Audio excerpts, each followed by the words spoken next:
I started working in the grasslands here in 1971, and mostly to study some of the most beautiful animals on the earth, grassland sparrows. Unfortunately, these are species that are declining very rapidly. I did studies in the 1970s and 1980s, and went east and did other things. Came back 5 or 6 years ago, and now have a NIFWF grant to continue these studies, and I'm going to tell you a little bit about what we found out.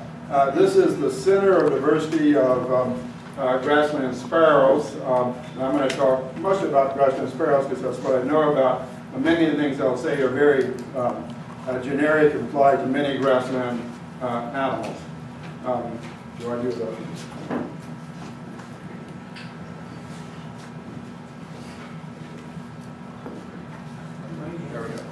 Okay, so I want to put this in the context of other grassland organisms and the seasonality of the grassland and grass seed production. I did 10 years of grass seed production studies here at the research ranch back in the mostly the 1970s, and have, after a 30-year gap, put my seed traps back out and doing grass seed production again in this past year and next year. Basically, everything, of course, here is driven by the rainfall patterns, and in particular, the monsoons bring most of the grass seed production, not all the grass seeds, and whereas the forbs are produced both after the winter rains and the summer rains. And the sparrows that I study basically respond to the grass seed production in the summertime. This is an estimate of the quantity of seeds consumed per hectare per day, and it's on the order of 20,000 to 30,000 seeds per day per hectare through the winter months. And the only take-home message here is that sparrows eat insects during the summer months. They shift to mostly seeds in the winter months. They are the major seed consumers, grass seed consumers. In years of low seed production, low rainfall, they can eat upwards of 95% of all the seeds that are produced.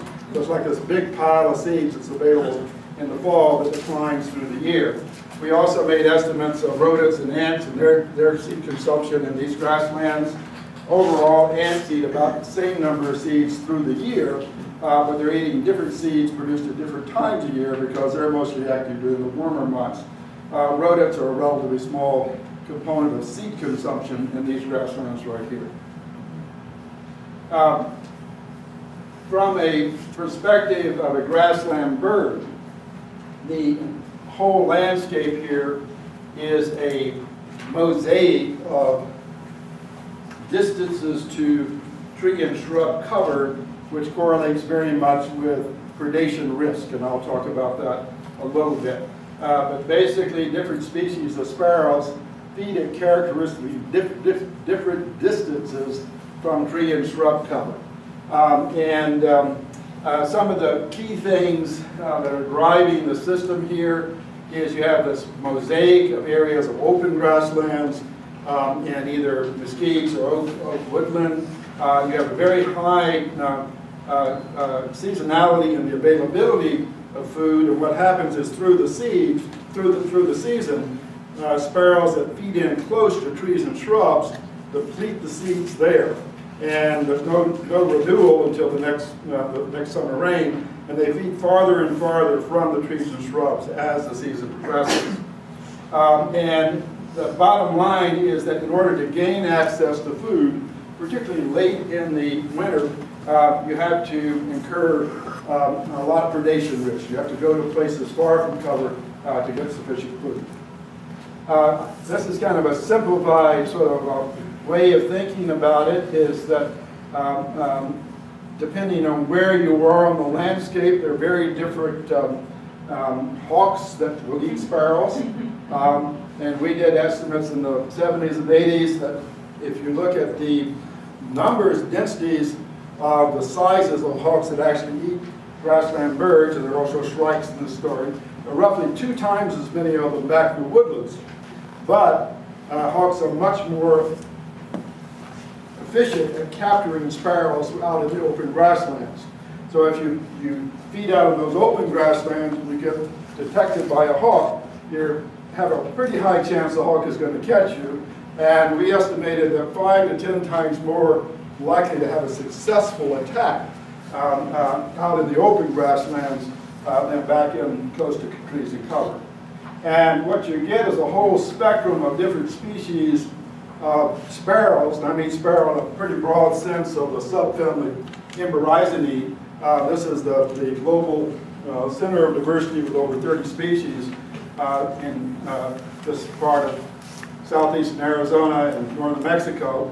And different species feed at characteristically different distances from trees and shrubs. And relevant to today's discussion is really things like the Baird sparrow and the grasshopper sparrow, which feed far out, particularly the Baird sparrow, which are declining as these shrubs are invading the open grasslands. I also will point out that many other species get as birds, but you could also put some mammals on this in terms of things like pronghorns that require big open spaces. The different species are feed at characteristically different distances. So you look at things like tobies, brown towhee, or rufous crowned towhee, they're under the trees and shrubs. White ground sparrows may be a little bit further out, and things like Savannah sparrows and Vesper sparrows, they feed 10, 20, 30 meters from trees and shrubs. And Baird sparrow being extreme, being basically able to feed only in places where there are no trees and shrubs. We've quantified this a lot. This is on the log scale. Grasshopper sparrows, for example, mostly feed about 20 meters from trees and shrubs. And that means that the trees and shrubs, on average, are closer than 20 meters between trees that get squeezed out. Baird sparrow are more like 50 meters out. This is just a graphical way of looking at it.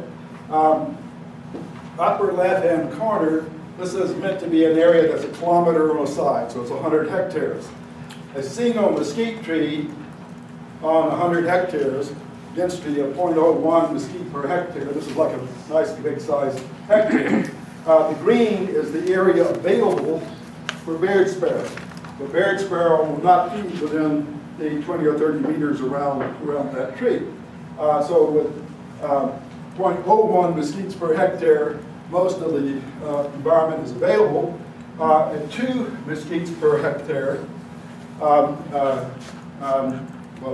one up here, you can begin to see the area available for Baird sparrow has declined by maybe 2/3, and the light brown in there is what's available for grasshopper sparrows that feed much closer into the trees or shrubs. And by the time you get to 2 mesquites per hectare, which is not very much, mostly lost your Baird sparrow habitat, and they're entirely gone by 5 trees per hectare. So that just gives you an idea of the rough impact on the open country grassland birds of having the mesquite trees invade the area. Now, I want to talk very briefly about seed size, and I bargained with Gita to let me say a few words about layman's lovegrass in a session that's devoted to mesquite. Anyway, if you look at the sizes of seeds eaten by different species of sparrows, the larger the species, the wider the range, the larger the bill of the species, the wider the range of seed sizes that they consume. Chipping sparrows have access to very small seeds but cannot efficiently handle big seeds, whereas white-ground sparrows, for example, eat a much wider range. And what's behind that is shown in this graph. We took hundreds and hundreds of sparrows in the laboratory and videotaped them eating seeds of different sizes. And so you can look at the handling time, how long does it take to eat a seed of a given size, and you can calculate what we call the seed value, how much food quantity per unit time can be consumed. And then you can compare that to the metabolic requirements of the birds, and you can predict the range of sizes of seeds that a particular species of sparrow eats. And you can use that then, it would take me 2 hours to show you exactly how, to predict which species of sparrows can energetically make it in different habitats with different size seeds that are available. And you can combine that with the shrub density to say an awful lot about what controls the density and diversity of sparrows in a landscape like this one here. Now, the reason I'm bringing this up is that layman's lovegrass has seeds that are less than 1/10 of a milligram. And only the very smallest sparrows can break even eating layman's lovegrass seeds. Baird sparrow weighs 17, 18 grams and is too big to energetically be able to eat layman's lovegrass seeds. So a lot of people say, well, you still got grass out there, you still have cover out there, but you aren't going to have any Baird sparrows or grasshopper sparrows in places that have been invaded by layman's lovegrass. This is a slide I was bargaining with PETA to be able to show, and what it basically is saying is we can use satellite imagery, Landsat imagery, to differentiate places that have high layman's lovegrass, intermediate levels of layman's, and very high, low, and no layman's lovegrass. And basically what we're looking at here is how green the landscape is seasonally through time. And so what basically happens is that the areas that have a lot of layman's lovegrass green up early, and then they brown through the later in the season, whereas the native grasses are more or less brown and then they green up later. And you can kind of see it in the graph here in terms of the time of the year, how green the areas, 30-meter areas, so not too different from the size of this room, a little bigger. You can distinguish between areas of high, low, and medium layman's lovegrass. So we're combining this with similar information on density of mesquites, and we're looking at large landscapes, the whole Sonoita Plains and San Rafael Valley, in terms of areas that are highly suitable for sparrows, vulnerable and no longer suitable for sparrows in terms of layman's lovegrass and the mesquite densities. And our NIFF grant is largely aimed at how can you efficiently increase the area available for the open country grassland sparrows. And this gets very much to Dan's point in terms of cost per acre, and can you target areas in a very selective way where you can either keep them in the good condition they're in, or remove a relatively small number of mesquites and have a big bang for your buck in terms of the habitat improvements for grassland birds. I'll kind of tie up by saying that we've developed all this into a model of what determines which species of sparrows occur where. The model includes the differences in the distances from trees and shrubs that the birds occur. It includes the efficiency with which each species can eat each different kind of grassland sparrow. Talk about how specialized scientists are. I'm proud to say I'm the only person in the world who can tell you how long it takes for a vesper sparrow or a chipping sparrow to eat a beluga verticillata seed or a variegated seed. That's very specialized knowledge. But it does help us understand why the birds are where they are. And we think it will help us be efficient in designing strategies to improve habitat. So what the models basically tell us is as the mesquite density increases, if you look at the fraction of the landscape that has a certain distance from mesquites, can you predict which species of sparrows will occur?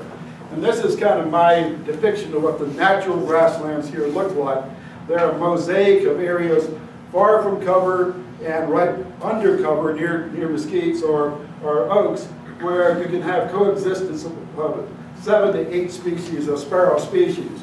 And this is more or less the situation that I found when I came here in the 1970s.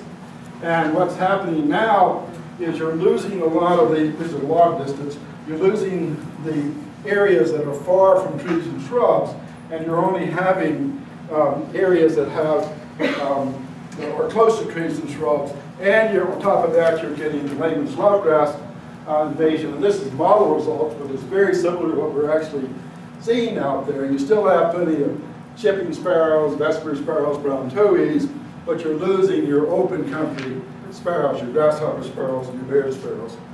So overall, the model predictions are that sizes, the seeds have a big impact on which species of sparrows occur out there.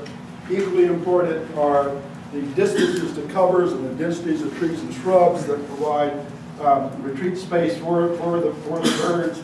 As the shrubs invade the open grasslands, species that feed far from cover get squeezed out. There's also a big story dealing with migratory species that I haven't mentioned. If you want to maintain the full spectrum of all the sparrow species, if you say that you don't want to have a landscape that is either depauperate in open country sparrow species or species that require trees and shrubs, then you need to maintain some mixture of open areas and areas with moderate and high densities of trees and shrubs. And so the goal of maintaining the full spectrum of grassland adapted species requires consideration of the requirements of many species at the same time. And of course, the bottom line in all of this is they're going to have sparrows or any other grassland species unless you keep open lands open.